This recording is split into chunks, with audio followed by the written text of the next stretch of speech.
Hi guys, how you all doing? Hope you are all well and safe and doing loads of painting and hanging in there because it's all a bit stressful at times, I have to say. But I've been having lots of fun. I've been playing around with Rebelle and I wanted to share with you this little trick I've had.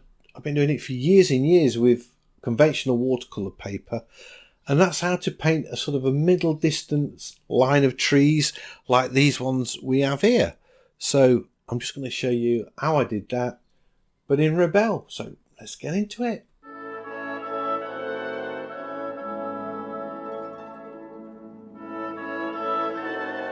I thought I would show you a technique that I used a lot in watercolour, traditional watercolour, using paints and paintbrushes and things, and that's how to draw trees, sort of mid-distance trees, or a line of trees. And it's a really cool trick, really, because you can knock a line of trees up in seconds and they look quite effective. So I'm going to begin by just painting in this sky. I'm using a simulation of a handmade watercolor paper, which sort of I like the way with this Rebelle app, the papers, they don't all react, the paint doesn't react the same on them. On this one, it doesn't flow out too much, but you can see there we've got a little bit of a run, which I didn't like. So I think I'm just going to turn the tilt off so it won't drip, and then just use the undo tool to get rid of that drip, because although I do like the drips in some paintings, for this one I don't want it. I want to keep it drip free, I guess. So I'm just sort of crashing in the sky. You can see the thumbnail I've got there where it was this really cloudy looking sky, and I took the picture into the sun, which never is a good idea, because now I've got sort of a line of trees that are all in silhouette.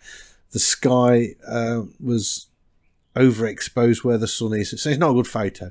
But anyway, it doesn't matter for this exercise. So I begin with them pretty much using the mop brush for all of the sky, and I do a little bit of sort of putting the colour on, thinking, I don't like that, I'm going to undo that. So I just step backwards. This is all on one layer, by the way, and I'm using a warm colour, and then I thought, I'm not feeling that. Let's go with a more of a sort of a green, blue, teal look to the horizon line. You can see in the photo there's some blue in the sky, but there's no real warm colours except round where the sun is, so I decided not to do that. But what I did want to do is put in quite a bright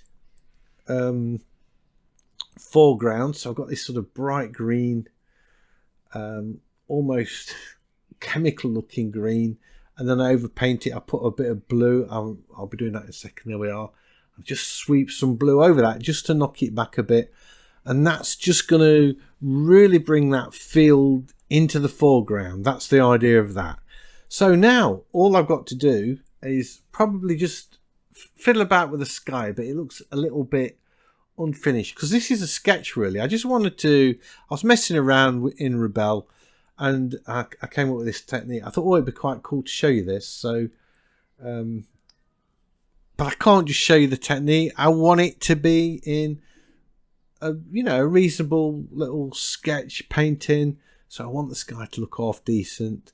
So I'm just going over that a little bit, still using the mop brush, adding more colour, and the more colour I add, the more it starts to flow together and is looking all right. And you can see how the paint's starting to gather, and I'm getting this thick edge at the bottom of the cloud, which is okay, but I'm feeling it's getting a little bit too much. So what I do, you can see, I adjust the tilt, so it's like I'm tilting the paper back on itself, so the paint's going to run up.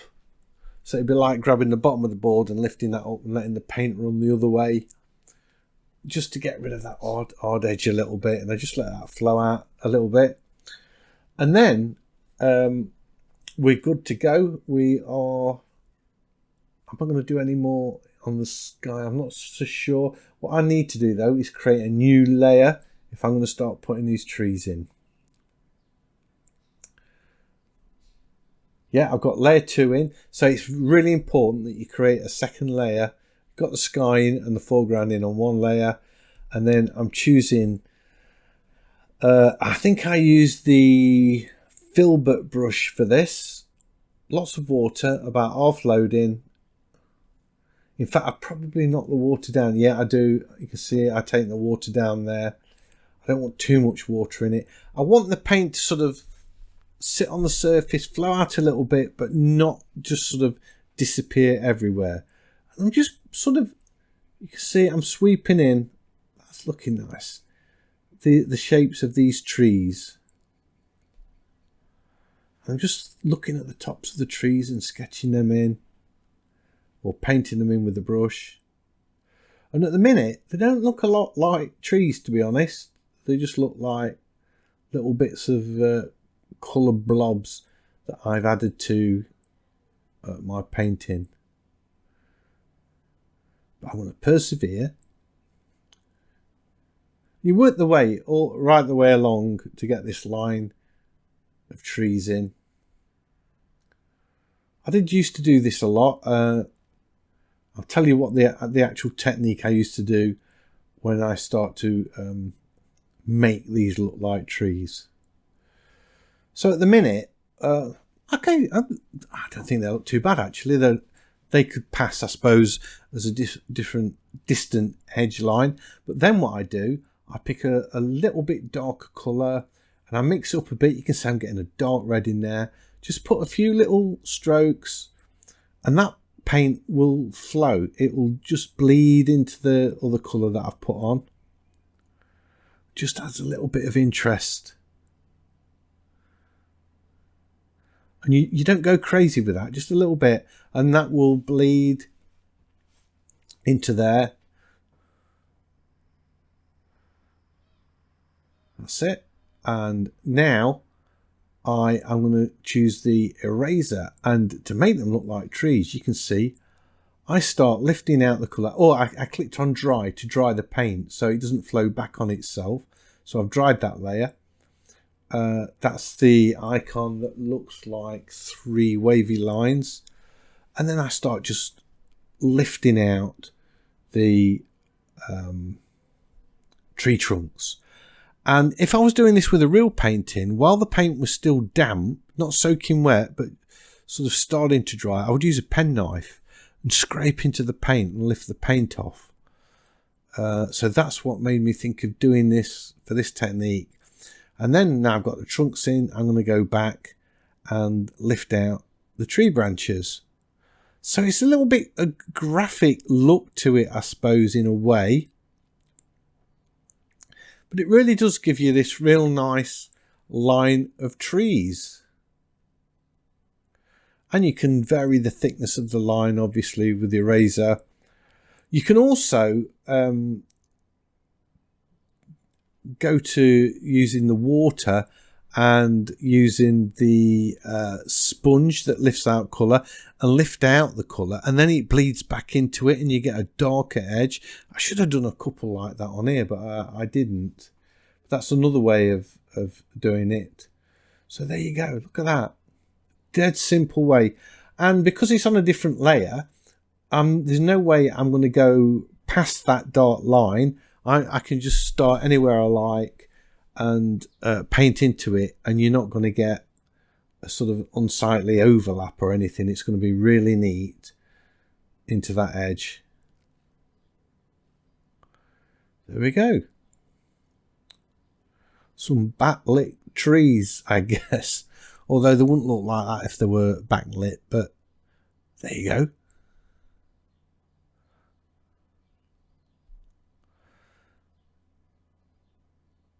And that's pretty much it. That's the old technique. You just paint in that tree line.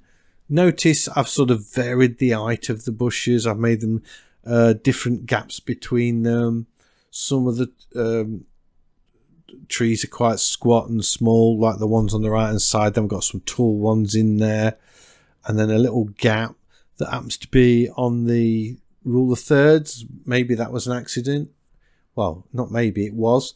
Things like that. Just vary it up a bit and then paint those tree branches in and you've got a line of trees. And that old painting took me less than 10 minutes. We're coming up to about 9.5 minutes for the whole thing. There we go, get it signed, all finished. A little line of trees in Rebelle. And you can do this in any medium, by the way. You can do it in oils and use a palette knife to scrape them in, just the same. That's it. I hope you've enjoyed this video. If you have, a big thumbs up as always is much appreciated. And if you're new to the channel, please consider subscribing because I've got lots of videos just like this. Don't forget, everybody, stay safe, stay sane, and keep painting. And hopefully I'll see you all in the next one. Bye.